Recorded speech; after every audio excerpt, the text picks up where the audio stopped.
Welcome to the Finding the Magic podcast, where books come alive. I'm Tricia Copeland, a fiction author and host of this show. If you love books, finding great reads, and hearing about the story behind the story directly from the authors, this is the place for you. Whether you like fantasy, science fiction, dystopian, or romance titles, I think you'll find something to love in my playlist. Listen in to discover something magical about a book or two today. Hi, Heather. Hi. I'm so excited to have you today. This is Heather Tracy, author. She is a sci-fi author. I'll just say sci-fi for now, and you can tell us. Oh, my cat is like. Hopefully that wasn't bad luck for us, but we'll just hope the internet stays good. Well, there might be a couple wandering through my screen too. So. Authors tend to have cats, I have to say. I've noticed that. Lots of cats. So you are releasing your first novel April 22nd, 2025, and I think this podcast will release on that day, so I have it set for that. So I'm super excited. The name of the novel is Only a Chapter. So tell us the premise, how this happened, why you're doing this, all the deets. Sure. So the elevator pitch for the novel is that it's a what would happen if parallel universe romance with a bisexual main character who has dreams of a faceless romantic partner. And it features some of my own personal journey with breast cancer in a fictionalized way to inform one of the two timelines in the story. I started writing this novel literally 10 years ago, which was before I had breast cancer, before I was diagnosed. And the first chapter just of it just came to me and I wrote it furiously and my husband was like, "Oh, that's the best thing you've ever written. Like keep going, keep going." And I kept going and it was a NaNoWriMo novel and whatever. And then I got to the revision process and I'm like, "Oh, the first chapter is really the only good thing about this." you know, and just I need to work on this and I'm not quite sure. There's not really enough heart in it. There's not a good hook. There's not enough story in it. And so I could just kind of let it sit there. But I kept like I loved that first chapter so much and um I really wanted to go back to it. And fast forward and 3 years ago I was diagnosed with breast cancer and I wasn't thinking about writing at that time. I was, thinking about surviving, getting through all the treatment and everything. And then I think sometime a year after treatment and everything, I started thinking, what would happen if that call had gone differently? What would my life have been like if I hadn't gotten breast cancer? Where would I be now? And then I thought back to the first chapter of my book, and I was like, what if it starts with a phone call? And what if it's two timelines that, a multiverse kind of situation? And what if in one timeline she's got cancer and one timeline she doesn't? And what if the timelines kind of can see each other, feel each other, that kind of thing.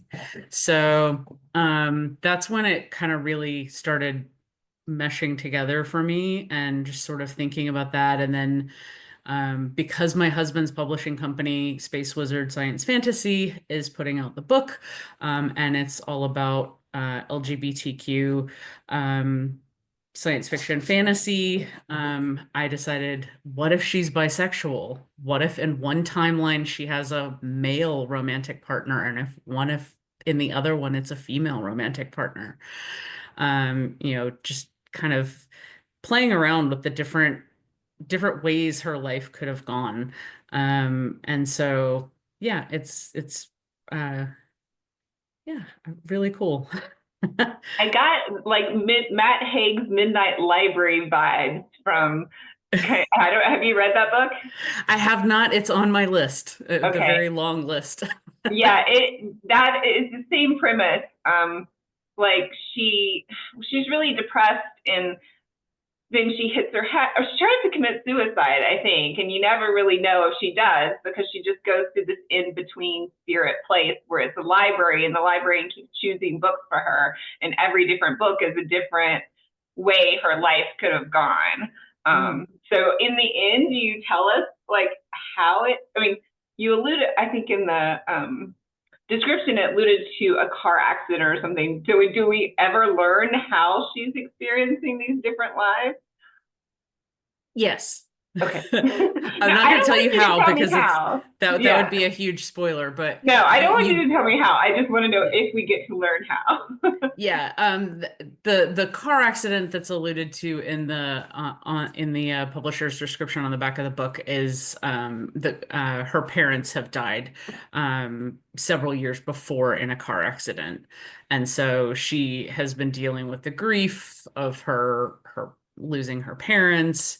And at the beginning of the book, in both timelines, she's in a dead-end relationship with her girlfriend and trying to figure out like what's she gonna do about this? And it goes a little differently in each one based on that phone call that she gets, whether it's cancer or not cancer. And then also she has these dreams, which is also another very personal story for me because I had dreams back when I was a teenager into college of like this faceless man who did romantic things with me, like, took me to Paris or took me to New York to see a Broadway show or, a walk in the park or various things. And he was always wearing a tuxedo, and it was, just really interesting. And then, oddly enough, my husband and I had originally met. No, neither one of us really remembers it, but we originally met at my senior prom, um, where he was wearing a Wear a tuxedo. tuxedo. Oh my Yeah. goodness. Yeah. That's crazy. So, and some of those dreams actually did kind of come true in real life, not exactly as I dreamed them, because that would be a little ridiculous. Um, because some of them are very far-fetched, because dreams tend to be like that. But, so I wanted to write that into the story as well. And so the main character, Claire, it has been getting these dreams and she doesn't know why. And in in the one timeline with the male romantic partner, the faceless person becomes male, and in the other timeline, the person becomes female. Whereas previous to this, they've been genderless, and so she wasn't sure like what was going on, and you know had kind of written it off as like, oh, these are just dreams, but now they're becoming more specific, and so she's wondering if it's actually pointing her toward someone specific. So, Interesting. So am I going to cry if I read this? Like, is some of it really, really sad? um, I cried writing it, but I think parts of it for me was going through and writing my cancer story and remembering the feelings that I felt when I was in it. But I don't know. I don't know if the average person would have those same feelings. I think somebody who may have gone through chemo or gone through radiation or gone through testing for cancer, might it might dredge up some of those emotions. I didn't write it to make people cry. We'll put it that way. But then also people who like romance and will get the sniffles at a good romantic scene or whatever, might also, I hope I wrote it that well. Well, good. I'm a big crier, and not to be a spoiler. Well, I already told you I was a big crier. So in Matt Haig's In the Night Library, I did cry. So I was just wondering if, there would be those lows and highs, which you want in a book, right? You don't Yeah, want it to be so even that nobody cares about it. exactly. I mean, one of my beta readers said she was laughing and crying, so you know. That's always a good thing. I'm like, that's good. I'm glad to have put some emotion into it. So Yes, yeah. definitely. So can I ask if you're a member of the LGBTQ society? I am an ally. Okay. I am a cis hetero person. But my husband is bisexual, so he was my my how do you put it? Test reader for that Yes, aspect of yes. the story, Yeah. maybe. The Okay. word is not coming to me, but yes. Chemo brain lives on. But yes, he sensitivity reader, there we go. Sensitivity Um, reader, there you go. Okay, yes. exactly, yeah. Right. But yes, but I definitely support everybody being who they are, and love is love. So Yeah, I was just wondering that because sometimes I had another author on and I wasn't brave enough to ask her if she was in that community and wondering like if you would maybe have pushback if you're not in that community writing about those characters because I had pushback. I wrote very diverse characters and somebody gave me a review that said, oh well, she's not even African American, so why is she writing this character? So yeah, I think it's hard sometimes. yeah, it is difficult. You have to be very careful. And you have to be very sensitive with writing the other.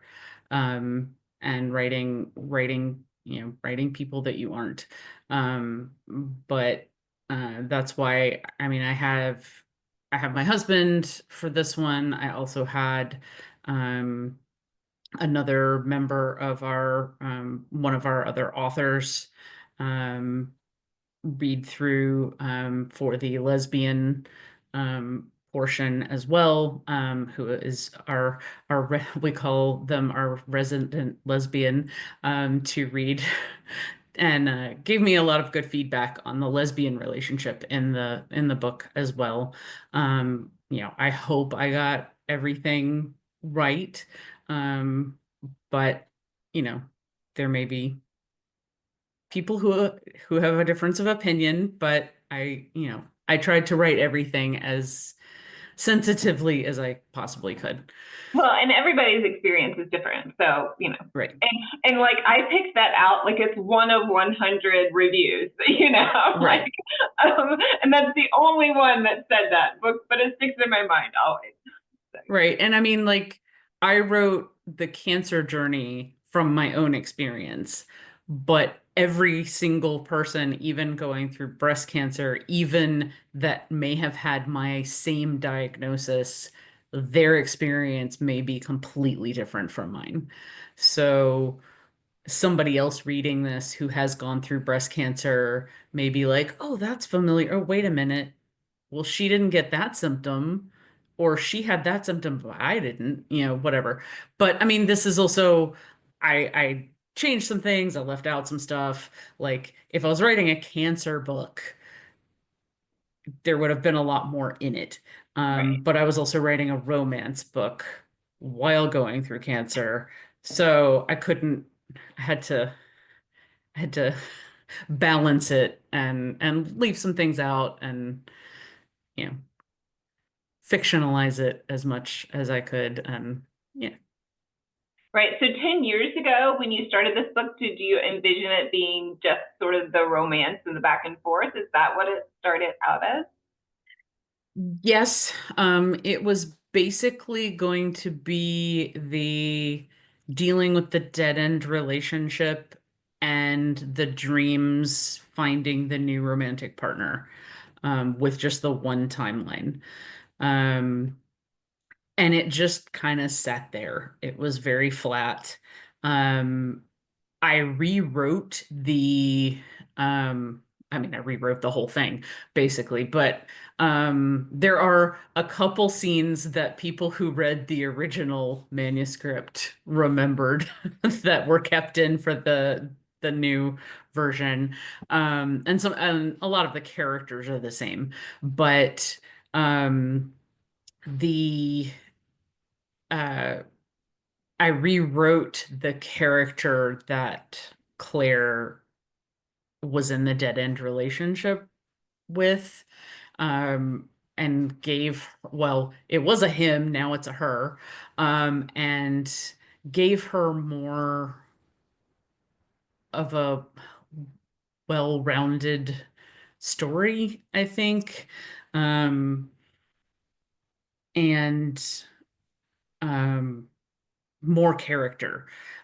She was previously, well, male, but also just very flat and very one note. And Okay, I you didn't hope, get a lot of her there. yeah. And she does continue through the book a little bit, so you will see her at the end of both timelines to know how the change also affected her. Okay, Um, and she will, this will be a series, but each book will be a standalone. But if you read each book, you'll see the characters jump in and out. Um, so the subject of book two will actually be the character that Claire breaks up with in that dead end relationship. So stay tuned. question. Well, yeah, I mean, a lot of romance series do that. Like you're set in a town or something like that, and then like each book follows a different couple's romantic journey. So that, and but you've thrown in sci-fi in there and lots more drama. Yeah. So it sounds like a lot of fun. Yeah, I when I was writing this romance one time, I was like, I can't just write just like a regular, oh, they fall in love romance. So I did like an alternate ending. Somebody called it a speculative romance, but like there were five different endings, and you could, I mean, at the end, she did marry someone, but my intent was that you could kind of pick who you thought she should have married. So, Mhm. yeah, I get the whole speculative, what's going to happen. Yeah. Yeah, this is one of my friends said that it was more of a magical realism thing.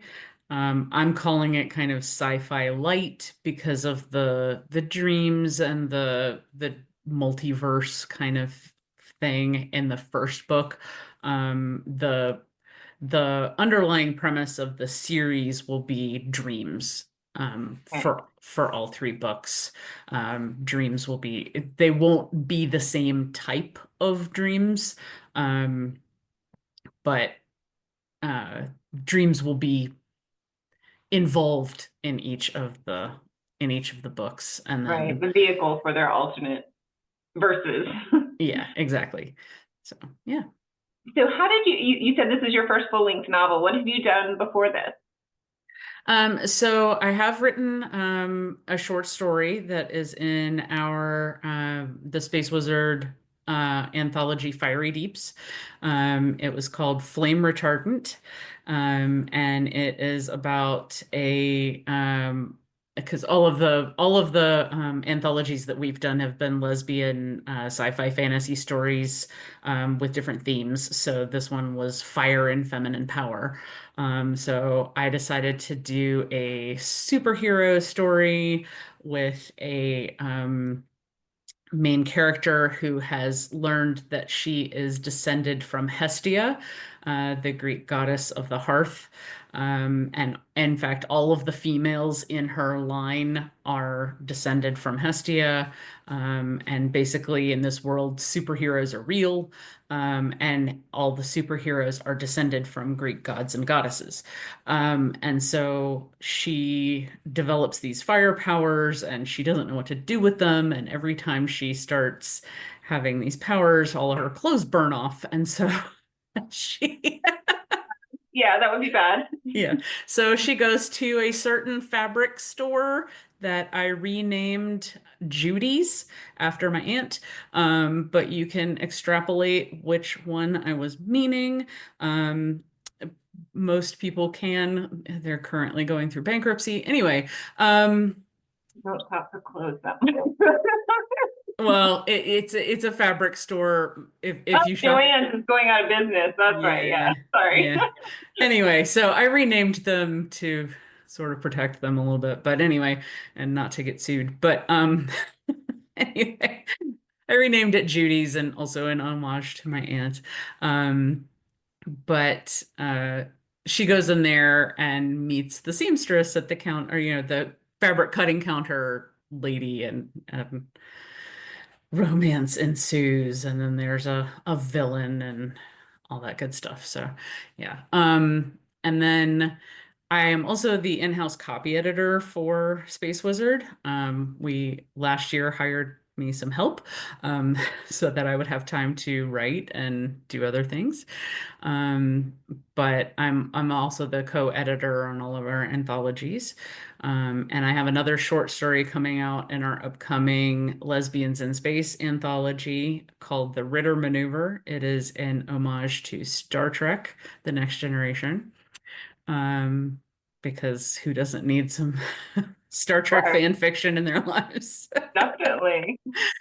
And yeah, so I've been copy editor for Space Wizard since 2016 when it wasn't officially a publishing company, when my husband was just self-publishing books. But then when he opened the doors to Space Wizard, I started continuing the copy editing process.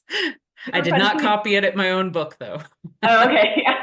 But I'm assuming you have a background in literature or. Yes, I went to NC State, which is where my husband and I officially met. And I majored in English, and with a focus in writing and editing. And then I went worked for over 15 years at a construction newspaper, which is a little weird. But I was a copy editor there for a number of years, and then a quality assurance support staff person as well, for a long time, until I decided it was time to leave, and depart the corporate world, and I started my own travel agency. Um, so yeah, because I have also always loved travel and seeing the world, and so I run Melvin's Travel Adventures. And you'll notice, if you read only a chapter, that Claire's also a travel agent. That's fine. So, um, yeah, so I specialize in Nerdventures, which I coined. And so, whatever you're nerdy about, be it, going to see Iceland to see Game of Thrones filming locations, which we've done, or New Zealand to see Lord of the Rings filming locations, or you want to go see national parks or castles in Europe, or whatever you're nerdy about, I can make a trip for you. So. Very cool. Yeah, I'm going to New Orleans for the first time, so I'm walking around like the originals, all the places where they filmed the originals. So that'll be my first sort of like nerd venture, I guess. Yeah. Yeah, that's cool. Super fun. Well, Yeah. what authors do you like to read when you're reading? Um, well, currently I am reading The Martian Contingency by Mary Robinette Kowal.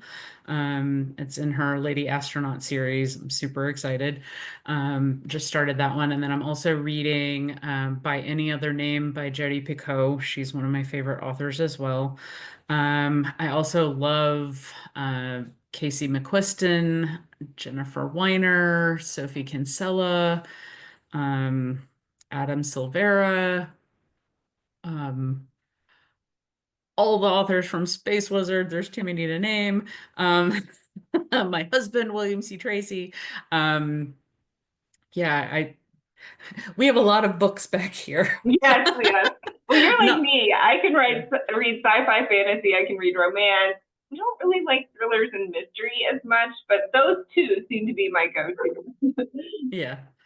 Yeah, I read more romance, contemporary women's fiction than I do anything else, but I get my sci-fi fantasy through Space Wizard, and then I have been branching out a little bit more and like reading one of those, and then my husband will say, "Oh, if you like that, you'll like this other one," because he reads all science fiction fantasy. So, getting some recommendations just based on what I'm reading for work, so to speak. But a lot of times it's fun stuff. And then I also do copy editing commissions as well when I have time. So I'm currently reading one for a commission right now that will come out sometime this summer, I believe. So yeah. Super fun. Well, this is my favorite question to ask authors. So if there's one overarching thing that you would want readers to take away from only a chapter, what would it be in a couple of minutes? Mhm. Um,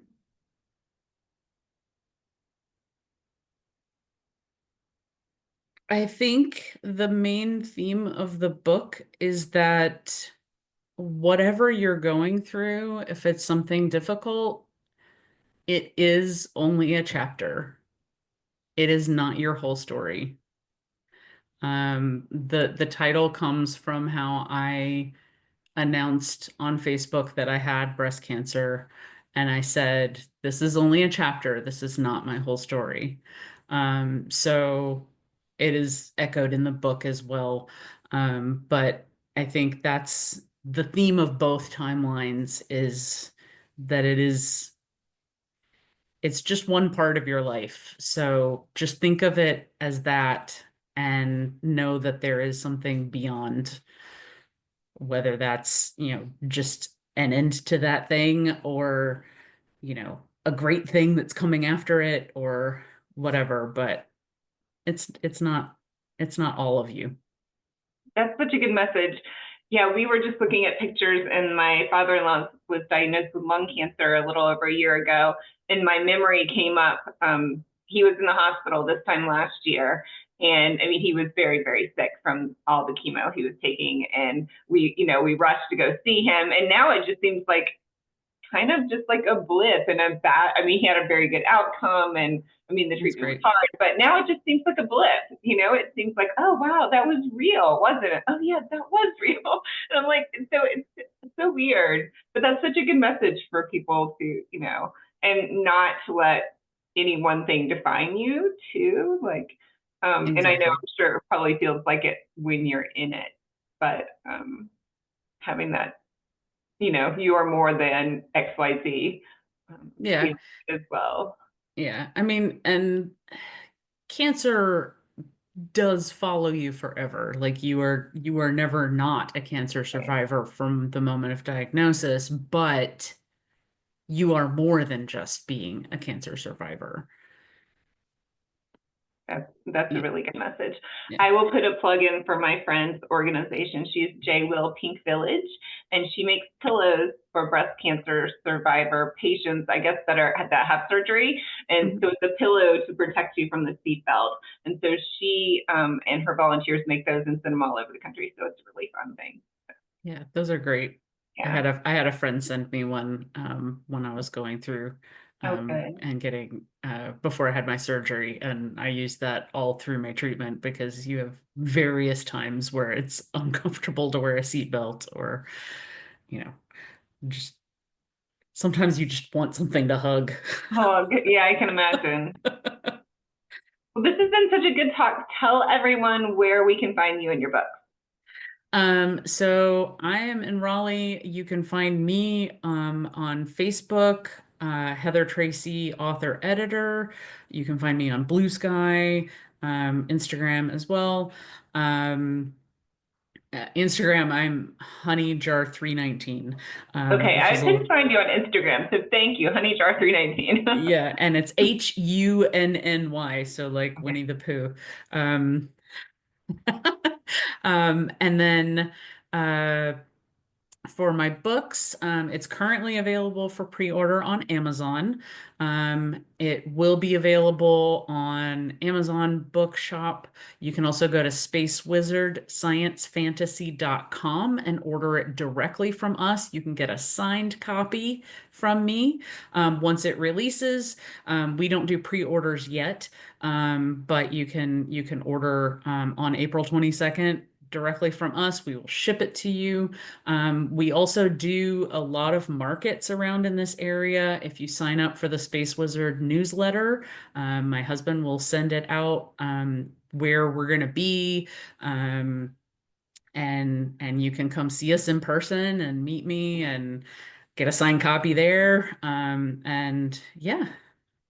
That is so fun. I love it. Well, thank you so much for being here, and hopefully you will come back when you release your next book. Absolutely. Thanks so much for having me. Thanks. Bye, Tracy. Bye. Or Heather, Tracy. Yes. Sorry. I got that wrong. Bye. Bye. I hope you enjoyed this episode of the Finding the Magic podcast. I'm your host, author and podcaster Tricia Copeland, and I love getting behind the scenes. If you like the podcast, make sure to subscribe and stop in each week to discover new authors and books.